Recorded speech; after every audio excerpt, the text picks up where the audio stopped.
सबसे ज्यादा अगर कोई रामायण का पाठ करते हैं तो यादव समाज के लोग करते हैं। सबसे ज्यादा अगर कोई राम को मानते हैं तो वो यादव समाज के लोग हैं। तो इनको लग रहा है कि यादव समाज भी हमारे इससे भाग रहे हैं, राजद छोड़ के भाजपा ना हो जाए, इसलिए ये विवादित बयान देते रहते हैं। और इनकी मानसिक स्थिति भी बिगड़ गई है। जब तक ये विवादित बयान नहीं देते, इनका खाना नहीं पचता है, तो आपस में लोग सिर फुटवल कर रहे हैं, कुतमार कर रहे हैं, जैसे कुत्ते रोटी के लिए लड़ते रहते हैं और लड़के फिर से घायल होकर अपने अपने गली में चले जाते हैं। वही हाल इन लोगों का रहेगा। लड़ते लड़ते परेशान हो जाएंगे, फिर अपने अपने गली, अपने अपने स्टेट में जाकर चुनाव लड़ेंगे। बिहार के शिक्षा मंत्री एक बार फिर से सुर्खियों में है। शिक्षा मंत्री के बयान के बाद बिहार में सियासी उफान है। बात करने के लिए हमारे साथ बीजेपी विधायक सह पूर्व मंत्री नीरज बबलू जी हैं। शिक्षा मंत्री को आखिर क्या हो गया है? लगातार विवादित बयान देते हैं। एक बार फिर से जब अयोध्या में बड़ी तैयारी चल रही है तो शिक्षा मंत्री ने कहा है कि राम जो मंदिर का रास्ता है वो जो है गुलामी का रास्ता होता है, शिक्षा का रास्ता अपनाना चाहिए। किस तरीके से? देखिए, शिक्षा मंत्री जी का विवादों से पुराना नाता है। लगातार वो विवाद में रहना चाहते हैं। जब उनको लोग भूलने लगता है तो फिर से विवादित बयान दे देते हैं। उनको ये नहीं पता है कि वो जिस समाज से आते हैं, यानी कि यादव समाज से आते हैं और कोसी के इलाके से आते हैं, मैं भी वहीं से आता हूं, मुझे भी पता है कि सबसे ज्यादा अगर कोई रामायण का पाठ करते हैं तो यादव समाज के लोग करते हैं। सबसे ज्यादा अगर कोई राम को मानते हैं तो वो यादव समाज के लोग हैं।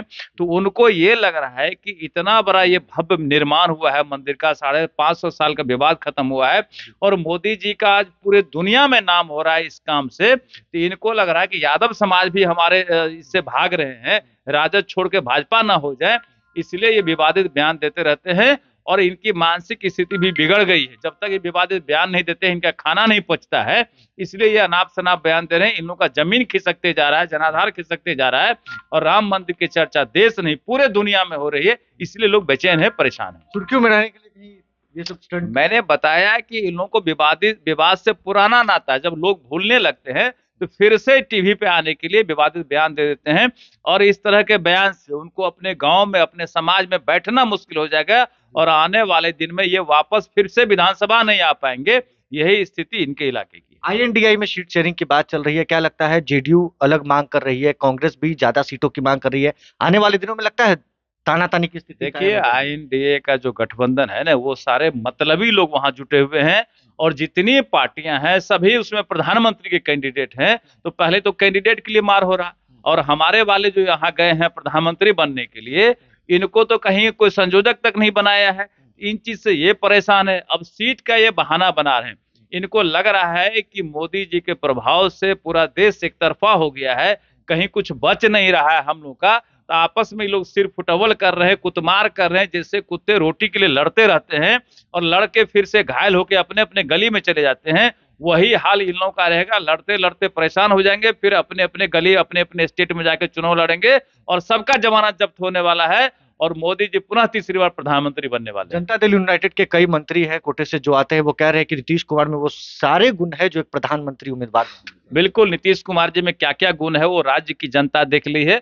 विधानसभा में उन्होंने अपने भाषण से जिस तरह से पूरे देश को शर्मसार करने का काम किया, ये भी पूरे देश और राज्य की जनता सुनी है। तो उनके गुण को बिहार की जनता जान रही है और उनका गुण यही है कि पहली बार भी अगर मुख्यमंत्री बने तो वो भारतीय जनता पार्टी के सहयोग से बने।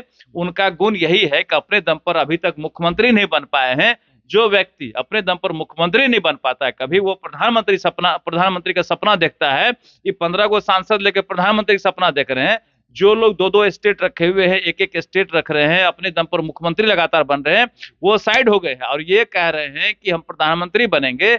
इनका ये दशा होगा कि चौबे चले छब्बे बनने या दुब्बे बन के आ गए। यही हाल इनका होने वाला है। चलिए, तो बिहार के शिक्षा मंत्री प्रोफेसर चंद्रशेखर के मानसिक स्थिति पर नीरज बबलू ने कड़ा से प्रहार किया है, क्योंकि जिस तरीके से मंदिर को लेकर लगातार विवादित बयान देते हुए बिहार के शिक्षा मंत्री नजर आते हैं, एक बार फिर से सुर्खियों में।